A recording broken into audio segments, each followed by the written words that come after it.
एक दिन कन्हैया ने मधुमंगल दे गए, भैया मधुमंगल आज भोजन करेंगे तो तुम्हारे घर का करेंगे। मधुमंगल बड़े गरीब थे।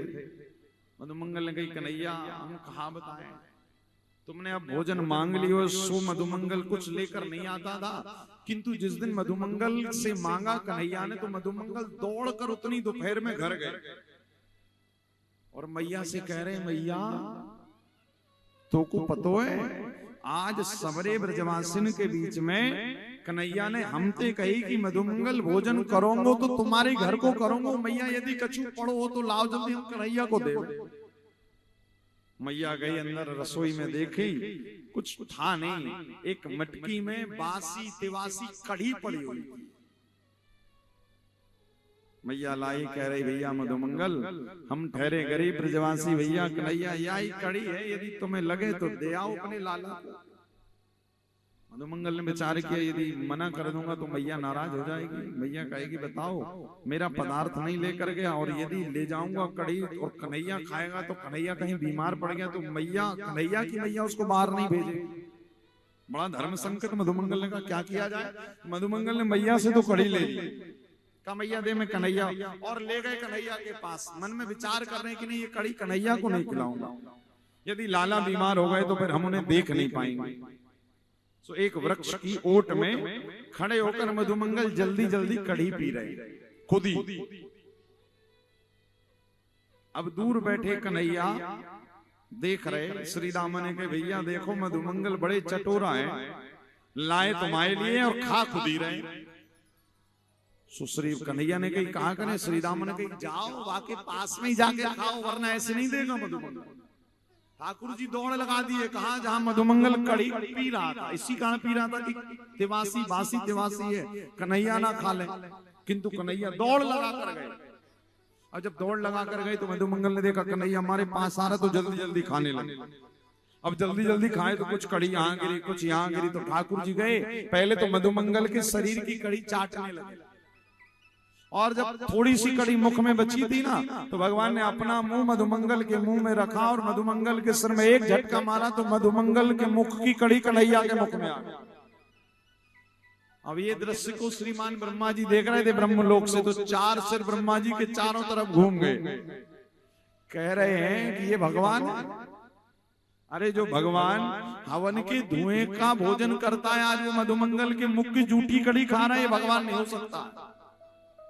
भागवत में लिखा है कि तिष्ठन् मध्ये स्वपरिसुहृदो हासयन् नर्मभिस्वै स्वर्गे लोके मिषति बुभुजे यज्ञ भुको बालकेली।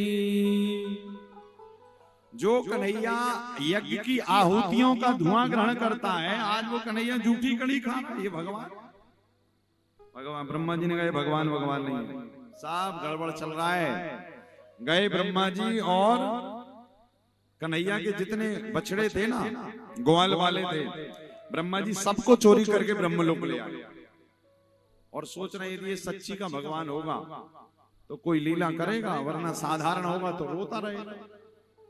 अब देखिएगा ब्रह्मा जी जब सारे ग्वाल वालों को लेकर जा रहे थे ब्रह्मलोक, तो कन्हैया ने जैसे ही देखा गैया भैया बछड़ा सबरे गायब। ठाकुर जी ने क्या किया, भगवान ने संकल्प मात्र से, भगवान ने संकल्प लिया और जैसे गाय बछड़े गोपी ग्वाले गायब हुए थे ना, भगवान ने संकल्प मात्र से वैसे ही फिर से प्रकट कर दिया।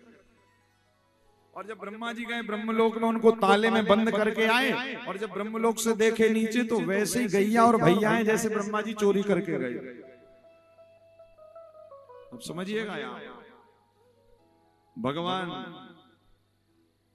कन्हैया ने सोचा कि ब्रह्मा जी आज तुमने मेरा प्रभाव देखना चाहा ना, मैं बताता हूं मेरा प्रभाव क्या है।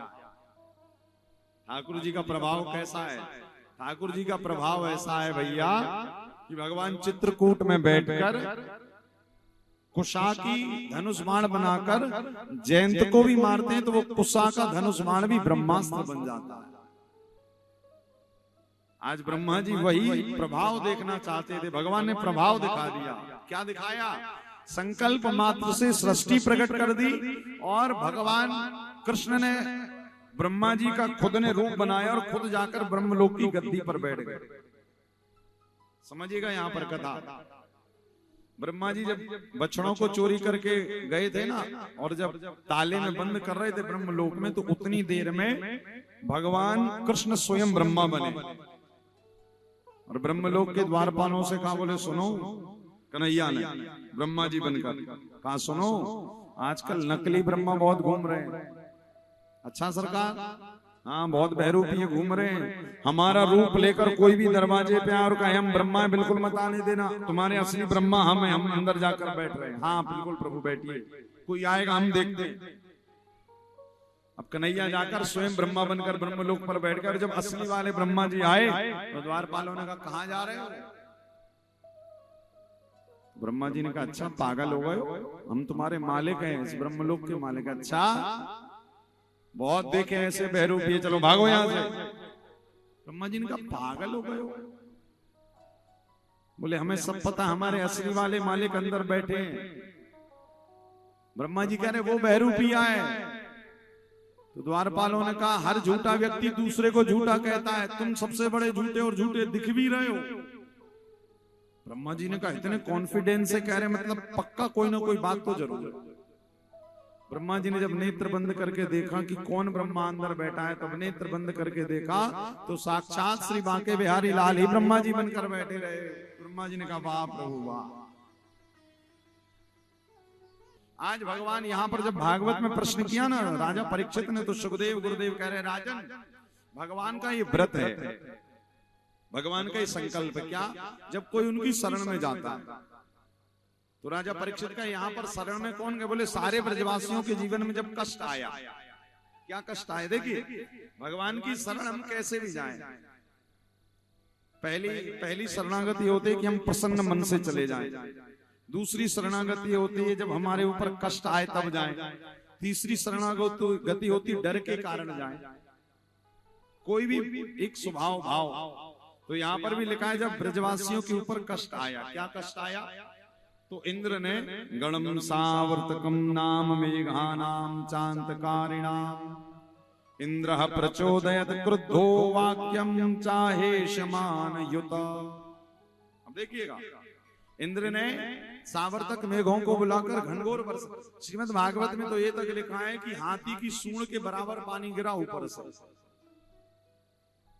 अब वो पानी क्या गिर रहा है? वो भगवान की मर्जी से गिर रहा है। हमारे जीवन में भी कभी कभी ऐसे क्षण आ जाते हैं जब हमें भगवान और संसार में निर्णय लेना पड़ता है कि हम किसके तरफ जाएं।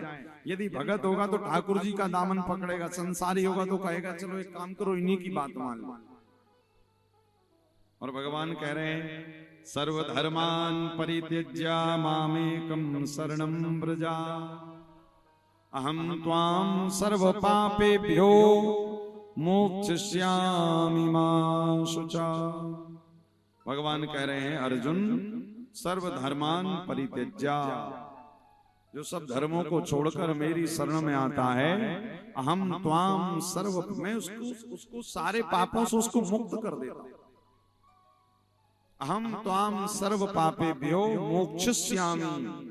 और अंत में क्या लिखा है? मां शुचा। शुच का मतलब होता पवित्र कर देता हूं। इसी कारण ये मत सोचिए कि क्या पता भगवान की कथा में समझ में आएगी कि नहीं आएगी, क्या पता ठाकुर जी की कथा में हम जाने लायक हैं कि नहीं। आप कितनी भी बड़ी पापी हो, किंतु भगवान कह रहे हैं आप शरीर से भले कितने भी पाप करते हो, किंतु यदि आपका मन पवित्र, मन प्रसन्न है। जैसे आप दर्शन करिएगा सुंदर कांड में राम जी ने विभीषण को शरणागति दी। क्यों?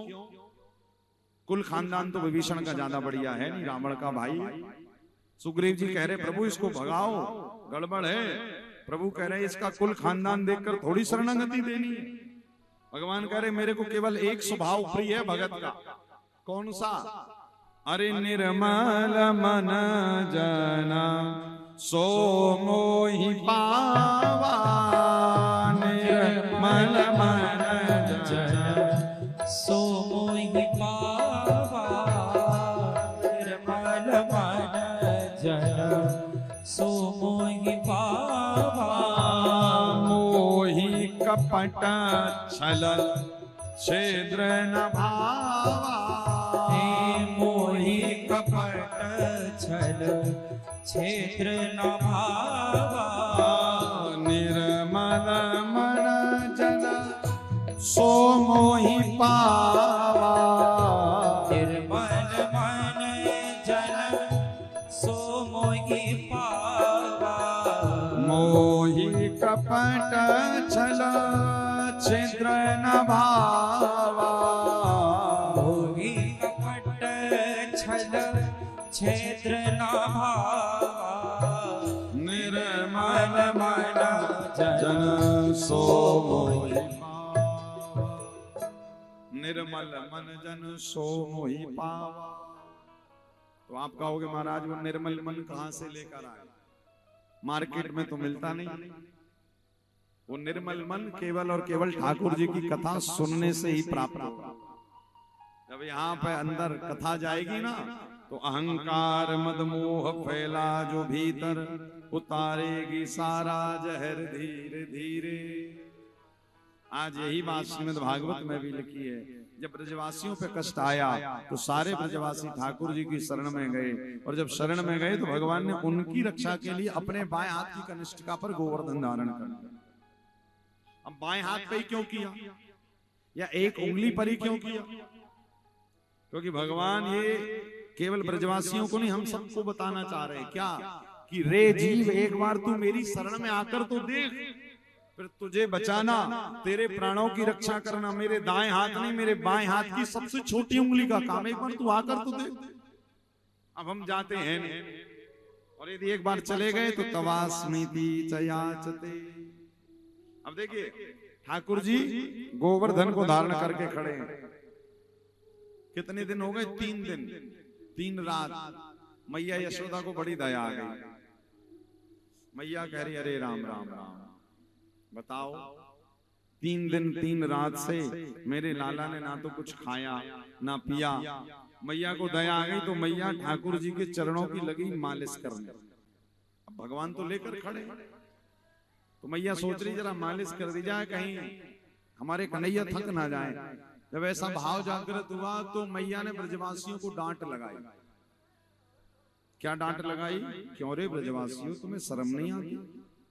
क्यों मैया क्या हुआ? बोले मेरा नेक सा लाला, मेरा छोटा सा लाला 3 दिन 3 रात से याने ना तो कछु खायो ना तो जल ग्रहण कियो, और तुम हट्टे कट्टे मोटे ताजे खड़े हो। अरे या की कछु हेल्प करो, कछु मदद करो यार। तो पता है ब्रजवासियों ने क्या किया? डंडा चरा, गाय चराने जाते थे अपने मोटे मोटे डंडे लेकर।